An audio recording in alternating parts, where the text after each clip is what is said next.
क्या होगा अगर कल सुबह 9 बजे भारत के सभी बैंकों का समय अलग अलग हो जाए?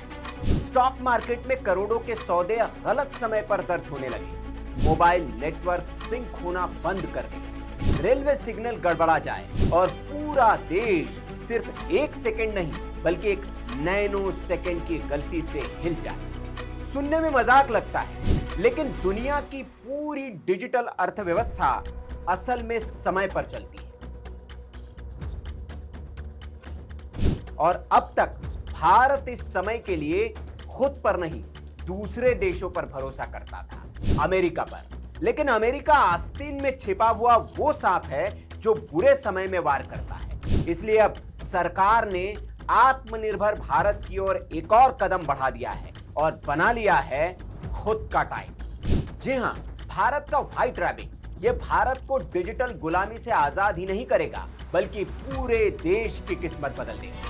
कैसे, जानेंगे इस एक्सप्लेनर में। नमस्कार, आप देख रहे हैं वीके न्यूज और मैं हूं सुनील राउत। हम सब घड़ी देखकर समय बताते हैं, 9 बजे, 10 बजे, 12 बजे, लेकिन देश की मशीनें घड़ी नहीं देखती।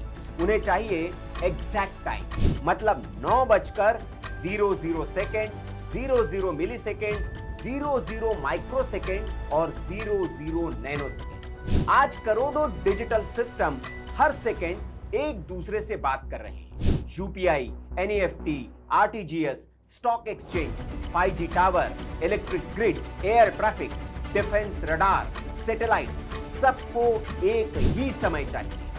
एक नैनो सेकेंड का फर्क भी नहीं। अगर 2 सर्वर में सिर्फ कुछ माइक्रो सेकंड का फर्क हो जाए तो डेटा गड़बड़ा सकता है। एक आसान उदाहरण से समझ लीजिए, आपने गूगल पे से 10 लाख रुपए किसी को भेजे। बैंक ए कहता है ट्रांजैक्शन 10:00:00:0001 सेकंड पर हुआ। दूसरा बैंक कहता है 10:00:00:0000 पर हुआ। अब सवाल, पहले पैसा गया या पहले रिसीव हुआ? यहीं से शुरू होती है पूरी गड़बड़ी। अब सबसे बड़ा सवाल, भारत का समय कौन तय करता है? बहुत लोग सोचेंगे घड़ी, मोबाइल, गूगल। बिल्कुल नहीं। असल में मोबाइल का समय भी किसी स्रोत से आता है। दुनिया में सबसे ज्यादा इस्तेमाल होता है अमेरिका का जीपीएस। इसके अलावा रूस का ग्लोनास, यूरोप का गैलीलियो, चीन का बाइडाओ भी टाइम सिग्नल देते हैं। यानी हमारा पूरा डिजिटल सिस्टम विदेशी सैटेलाइट से आने वाले समय पर निर्भर करता है। अब सोचिए, अगर युद्ध हो जाए या साइबर हमला और जीपीएस सिग्नल बंद हो जाए या सिग्नल जैम कर दिए जाए या उससे भी खतरनाक गलत समय भेज दिए जाए, इसे कहते हैं स्पूफिंग। मतलब घड़ी चल तो रही है लेकिन गलत समय दिखा रही है।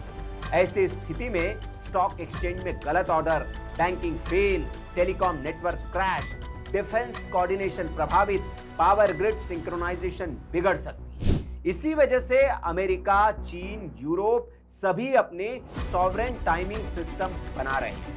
अब भारत भी उसी रास्ते पर है। अब कहानी का सबसे मजेदार हिस्सा, नाम है व्हाइट रैबिट। ये कोई एआई नहीं है, कोई सैटेलाइट नहीं, कोई नई घड़ी भी नहीं। ये है एक प्रिसिशन टाइमिंग टेक्नोलॉजी। नाम लिया गया अलाइज इन वंडरलैंड के उस व्हाइट रैबिट से जो हमेशा घड़ी देखकर भागता रहता है। इस तकनीक को CERN यानी वही संस्थान जहां लार्ज हैड्रन कॉरिडोर है, वहीं विकसित किया गया था, ताकि हजारों वैज्ञानिक उपकरण एक ही समय पर सिंक्रोनाइज रह सके। अब यह भी समझ लीजिए कि यह काम कैसे करता है।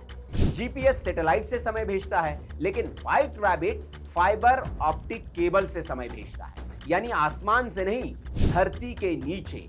और यही इसकी सबसे बड़ी ताकत है, क्योंकि फाइबर में सिग्नल दोनों दिशा में जाकर अपने डिले को खुद मापता है, फिर उसी हिसाब से क्लॉक करेक्ट करता है। इसे कहते हैं प्रिसिशन टाइम प्रोटोकॉल, और व्हाइट रैबिट इसी का एडवांस वर्जन है। यानी डेटा भी जाएगा और टाइम भी, एक ही फाइबर।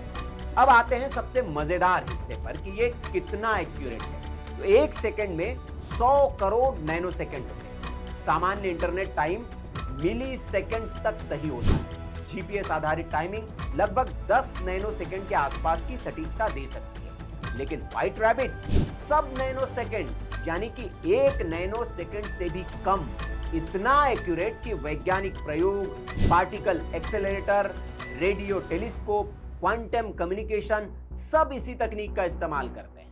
अब ये जान लीजिए कि भारत इसमें क्या कर रहा है। यही कहानी बदल गई। दिल्ली स्थित CSIR national physical laboratory Bharat की एटॉमिक क्लॉक संभालती हैं, यही भारत का ऑफिशियल टाइम तैयार करती है। UTC यानी कि MPLI के रूप में अब इसी समय को व्हाइट रैबिट टेक्नोलॉजी के जरिए देश भर में सुरक्षित तरीके से भेजने की तैयारी की जा रही है। इस प्रोजेक्ट में इसरो, BSNL, SEBI, NSE और कंज्यूमर अफेयर डिपार्टमेंट शामिल है। सरकार का विजन है 1 नेशन 1 टाइम, मतलब देश का हर महत्वपूर्ण सिस्टम एक ही भारतीय समय स्रोत से चले। इससे फायदा होगा banking, UPI, stock exchange, power grid, 5G telecom, defence, railway, digital governance सब एक ही विश्वसनीय समय पर सिंक्रोनाइज होंगे। तो सवाल ये कि क्या अब GPS खत्म हो जाएगा? नहीं, सबसे बड़ी गलतफहमी है। व्हाइट रैबिट GPS का रिप्लेसमेंट नहीं है।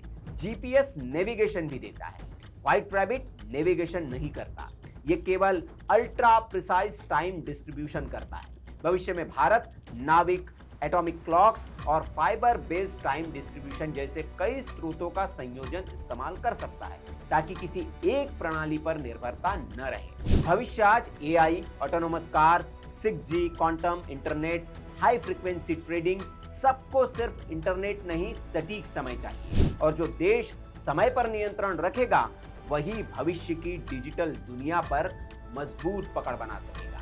आजादी सिर्फ सीमाओं की नहीं होती, डेटा की भी होती है, नेटवर्क की भी होती है और समय की भी होती है। व्हाइट रैबिट सिर्फ एक टेक्नोलॉजी नहीं, भारत की डिजिटल सॉवरेनिटी की दिशा में एक बड़ा कदम है। शायद आने वाले वर्षों में लोग पूछेंगे भारत ने डिजिटल इंडिपेंडेंस कब हासिल की, तो इतिहास में 1 नेशन 1 टाइम और व्हाइट रैबिट का नाम जरूर लिखा जाएगा। तो भारत की डिजिटल क्रांति की दिशा में ये नया कदम आपको कैसा लगा, आप कमेंट करके हमें जरूर बताएं। ये रिपोर्ट अगर आपको अच्छी लगी हो तो लाइक करें, शेयर जरूर करें, ताकि भारत का हर व्यक्ति जान पाए कि भारत कितना आगे बढ़ रहा है और कितना आगे सोच रहा है। ऐसी खबरों के लिए अगर आपने अब तक अपने चैनल को सब्सक्राइब नहीं किया है तो जरूर कर लीजिए। नमस्कार। VK न्यूज, राष्ट्र के नाम।